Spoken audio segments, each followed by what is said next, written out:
At the beginning, the summit came in a very important time in the world, especially for the Middle East and the European region, because of the ongoing war between Russia and Ukraine and between Palestine, Lebanon, and Israel.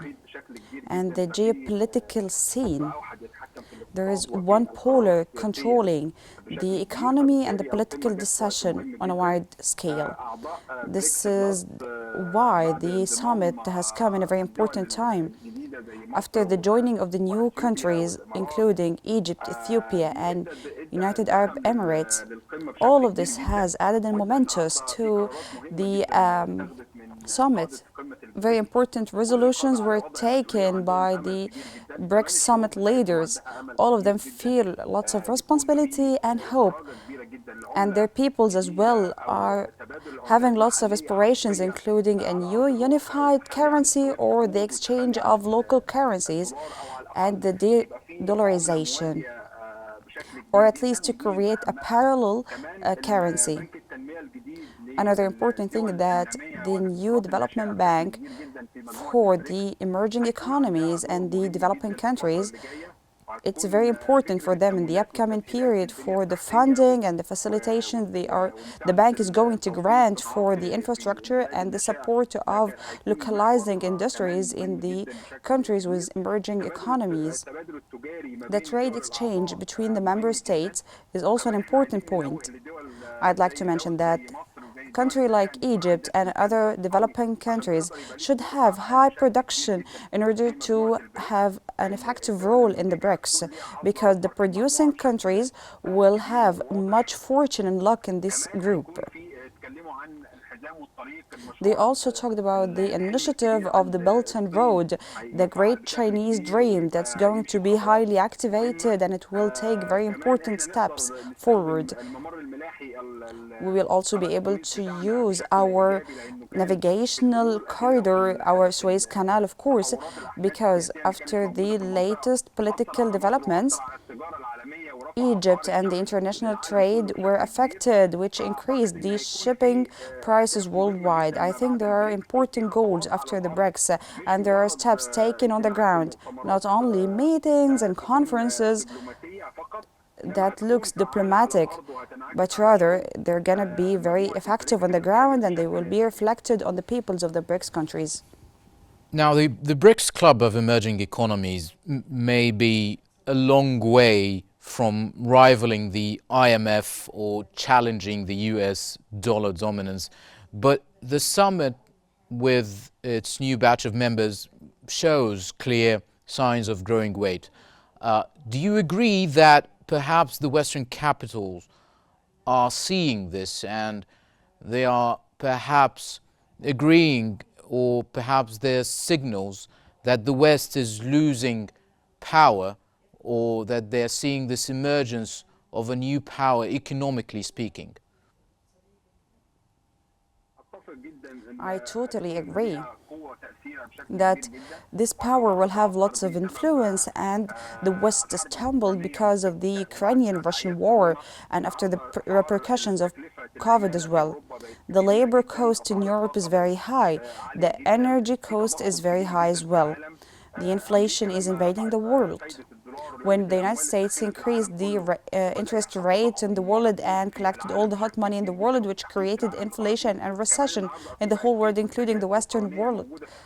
Today we can see Ukrainian products in the Western markets, which affected the European industry and caused the closure of many European factories. This is the role of the emerging economies and developing countries. The Middle East or the MENA region will have lots of luck in the upcoming period, because this group includes lots of big countries, including Russia, China, and India.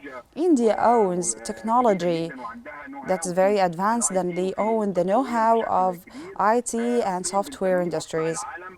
China is known to be the factory of the world, and China also started to give up on the old principles and ideas, and they started to transfer the know-how and technology to the friendly states of China. They started to open other factories in countries with emerging economies like Egypt.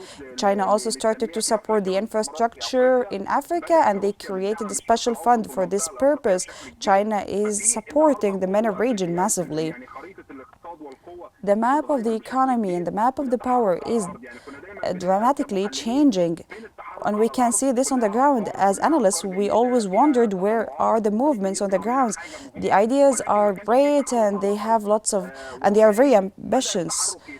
But there were no movements on the ground. But the movement started to happen. Many countries started to join.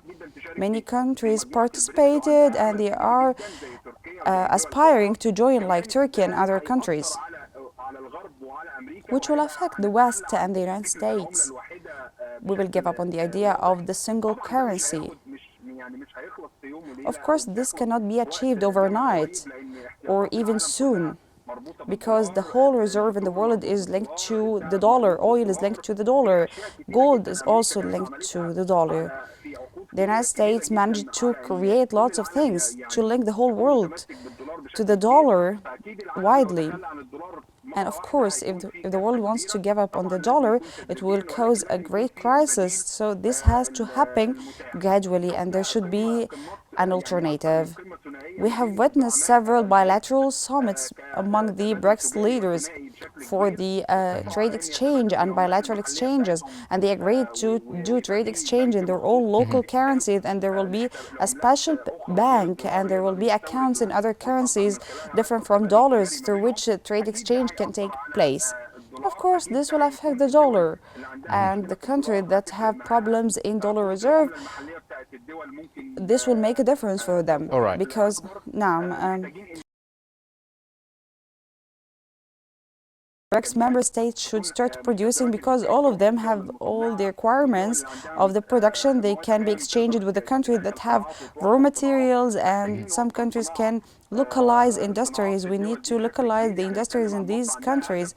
Egypt has a goal and a political vision and political leadership that insists on localizing the industries, and they provide all the possible support to the national industries and the national industrialists. Let me just ask you about this, because are there economic wins for Russia in specific? Because definitely, and according to analysts, there have been a series of diplomatic wins. The presence of the UN Secretary General Antonio Guterres, and the presence of Recep Tayyip Erdogan, president of a NATO member, Turkey, which has expressed interest, as you said, in joining the BRICS group. But for Putin and for Russia, the simple fact is that so many leaders have traveled to Russia for the talks, and that was useful in countering the narrative that his country now is facing isolation from the global economy. Do you agree?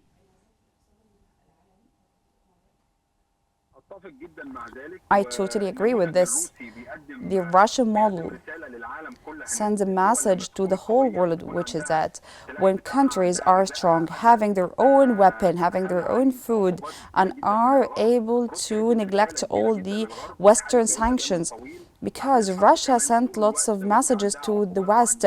Before the war even, Russia suffered from sanctions and many obstacles with the West. But now, when all the world leaders are attending the summit in Russia, in all the current geopolitical conditions, this is a success for the Russian diplomacy. It will provide Putin with lots of potential. He used to be a very strong leader, and now countries are being in alliance with him. A country like Turkey, which is a NATO member, is attending, is also significant. Having very important leaders in Russia is very significant, will send lots of messages, and will create changes in the economic relations. Russia was supported recently by China in the supply of the industrial requirements and needs. Russia started to change its markets. Also, Russia is known for fulfilling their promises to the countries regarding the investments and the agreements. This will be positively reflected in Putin in the upcoming period and will increase his political influence in the upcoming period.